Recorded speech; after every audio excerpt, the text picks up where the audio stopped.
So now I'm going to move on to Carl Abt, introducing Carl Abt to start off with, who is the Executive Director of the International Committee on Nigeria.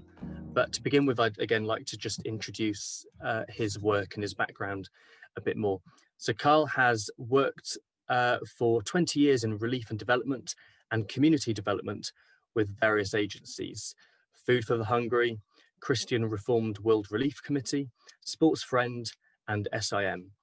Serving in Nigeria, he led various projects that included widows and orphan care, income generating projects, literacy and health.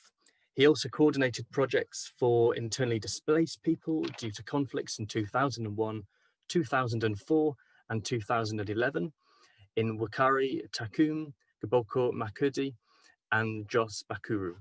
In the past 12 years, Carl has been serving with Sports Friends, which utilizes sport to develop communities in Nigeria, Niger, Ghana, Senegal, and Burkina Faso by partnering with indigenous institutions and local individuals.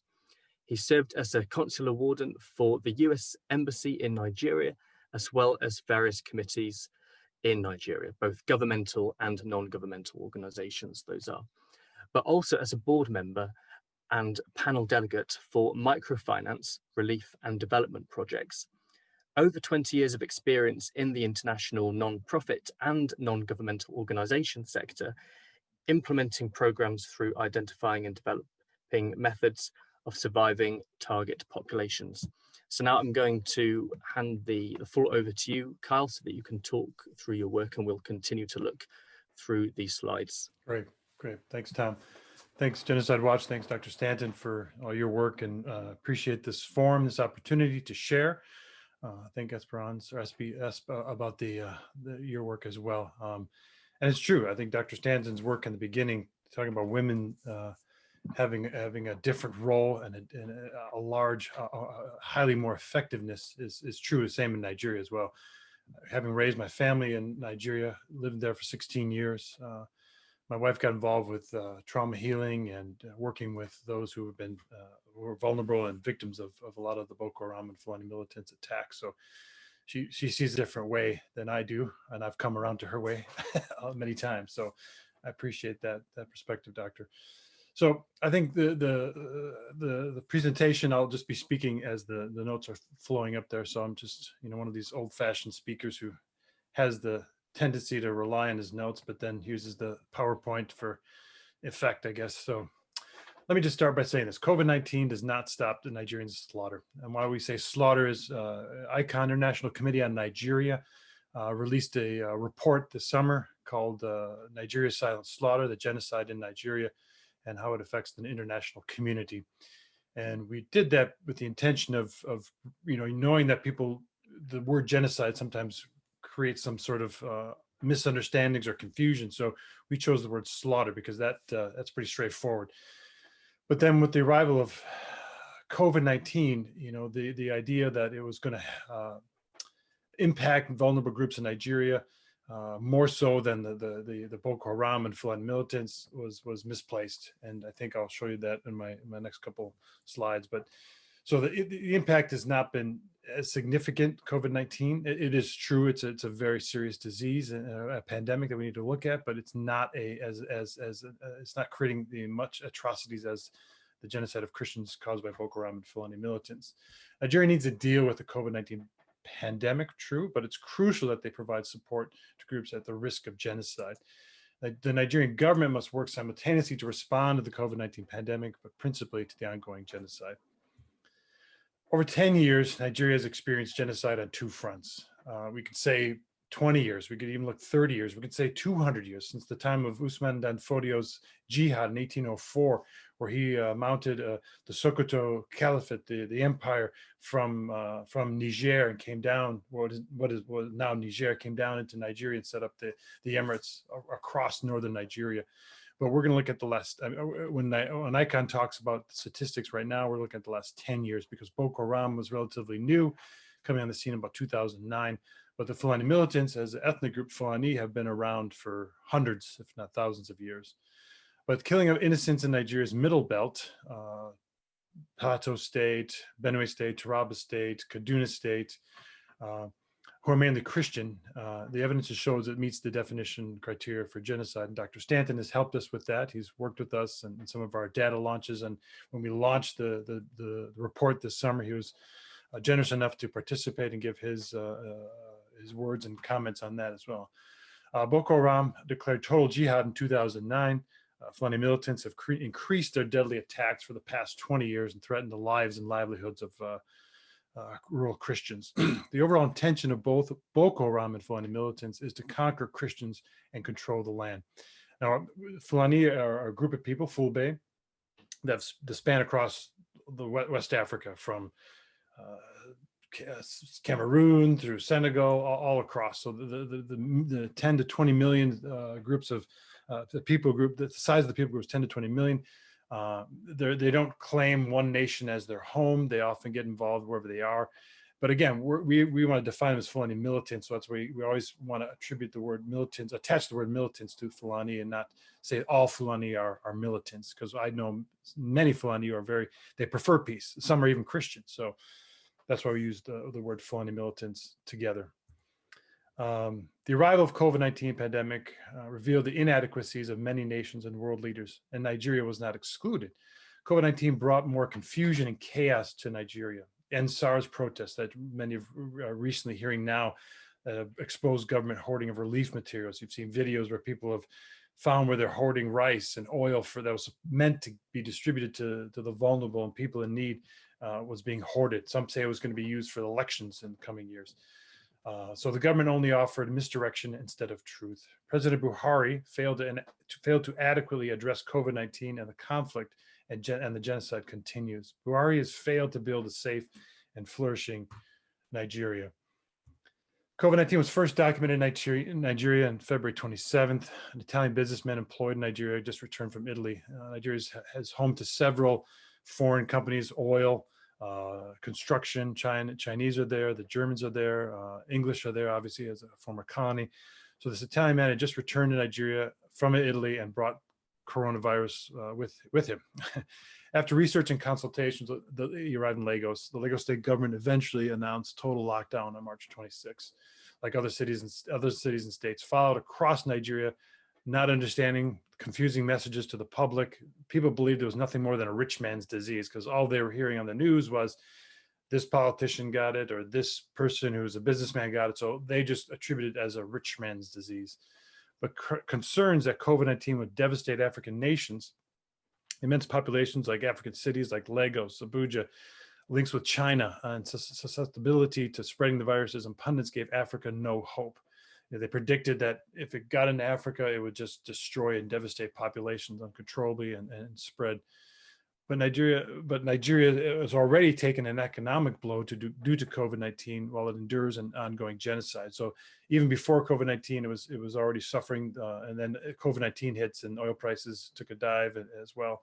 And Nigeria's budget and economy is based on oil. So the federal government takes oil profits and divides them to states and local governments. So it's heavily dependent on their oil revenues. COVID-19's arrival into Nigeria was inevitable, but the Nigerian government remained uncertain on how to regulate procedures. President Buhari gave assurances that he would respond accordingly. Nigerians are already stressed with the faltering economy, rising unemployment, and the continued killings. But if you look back at 2014, when the Ebola epidemic came from Liberia, Nigeria was rightly handled by Nigeria, and they were able to halt the threat, and with a quick, strict response.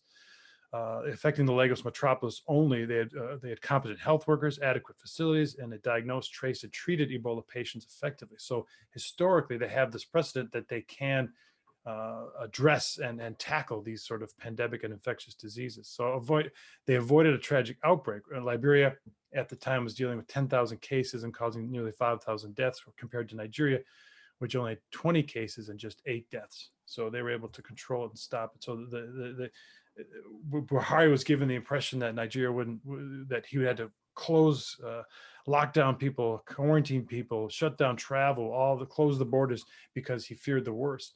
But he didn't really give his people enough trust to take on the ability to tackle this and address it. So the distrust of the Nigerian federal government, their slow response, population of over 200 million. They've tested over 500,000, 595,000 people. They have 61,000 cases, and then just 1,125 deaths. If you compare that to Ghana, who's worked with international communities to map out incidents, tracing, testing, their population of just 32 million, they've tested over 500,000 themselves at 50,000, just about 50,000 cases and just 312 deaths. So this is the chart. So if you look by months, March through October, cases and deaths. So you see the rise, the increase June, July, where it's increased the cases 15,000, 17,000, and it gradually reduced into October. We don't have the stats yet for November, but we're on that course to keep the low 2,000 and below. And look at the deaths. The total deaths again was 1,125. Schools are reopening, travel's reopening. Things are happening again now in Nigeria. Buhari gave assurances that it would control and contain COVID-19, but people in the Middle Belt, that again, the Plateau State, Kaduna State, Benue State, Taraba State, Nasarawa State, were not concerned with COVID-19 as they were with the Boko Haram and the Fulani militants. 2019 ended with a series of killings in Borno State by Boko Haram. January through February, already before the COVID-19 was brought in, Fulani militants continued to kill rural Christians in Kaduna and Plateau State. Police and other armed forces didn't know what to do with the COVID-19. When they would respond, when they were called to respond to a Fulani militant attack, they feared the unknown. That, do we go in? Can we go in? Are they going to breathe on us? Do we have it? Do they have it? So a lot of times, oftentimes they stood back or they didn't show up in cases where attacks were being reported. March through July, killings by Boko Haram and Fulani militants reached almost 2,000 deaths. And that's almost twice as much as what happened just in the COVID-19 months. The high of over 610 deaths in June alone. I'll show a chart on that. COVID-19 deaths during the same time was 878. COVID-19 pandemic and SARS protests have propelled the Nigerian government into a deeper hole. Recent protests as a result of continued government distrust, the inability and heavy-handed response of Nigerian. There was early on, the police would go out and if anyone was violating quarantine, they would force them back, physically force them back in, but then they end up killing close to 20 people that violated curfew across Nigeria. Christians are still concerned for their lives despite COVID-19. In fact, they often Nigerians, you'll talk to them, the average citizens who are working on a farm, working in a school, the day-to-day work people that are just saying this COVID-19 doesn't affect them. They don't believe it's real.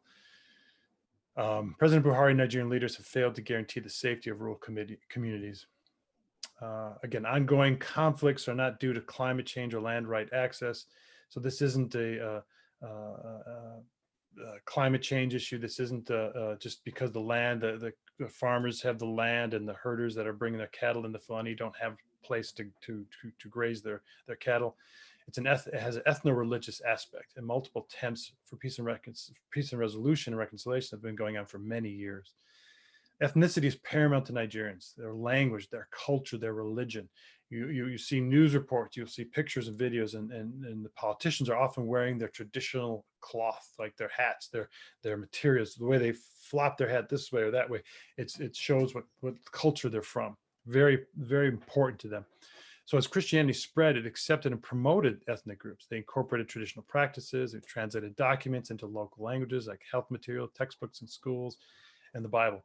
So this whole ethnicity thing is very important, and it often is aligned with their religion. So it's an ethno-religious aspect, not a climate change aspect. And as we've outlaid in our Silent Slaughter data report, that Boko Haram and Fulani militants are the two actors that we're highlighting. Boko Haram has killed more people than Islamic State, killed in Iraq and Syria combined. Since 2015, when President Buhari was elected into office for this first term, almost 23,000 deaths due to Boko Haram. And since January 1st of this year, over 2,100 deaths from Boko Haram related incidents alone. That's an addition. We'll show you about the Fulani have killed over 1,500.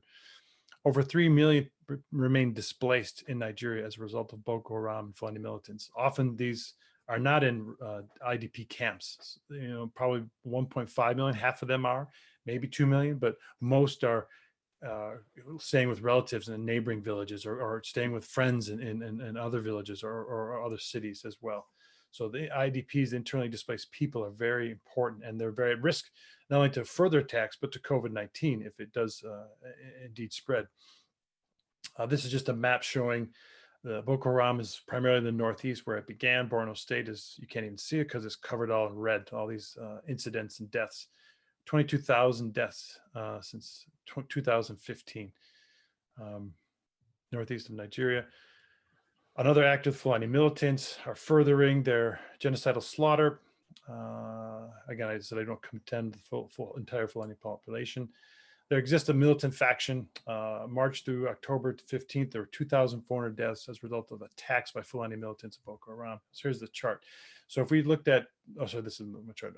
This is the actor by Fulani militants. So in the middle belt, those states, Benue, Kaduna, Plateau, Taraba, 14,000 deaths since 2010, compared to Nigeria's a total by Fulani militants, 18,000. So the middle belt, where many of the Christian population are farming, are working, are being killed, and that's why we believe it's a genocide.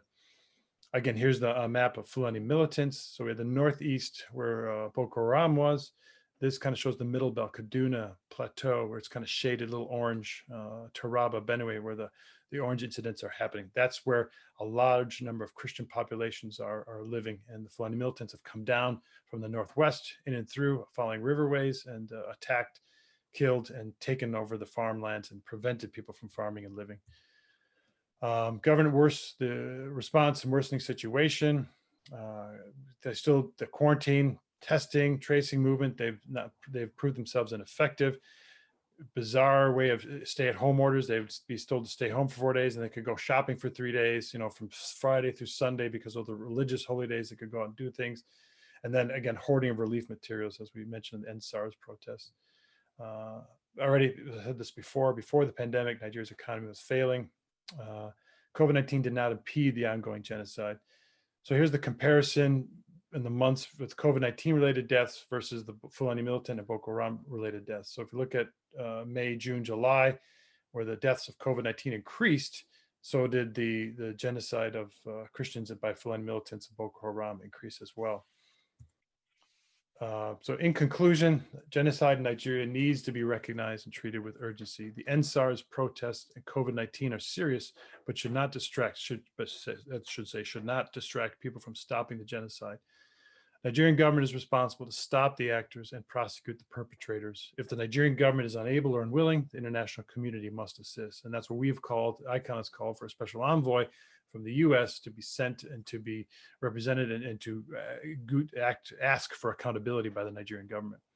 And finally, genocide is being perpetrated, and there exists the need to protect the victims and the vulnerable. Thank you.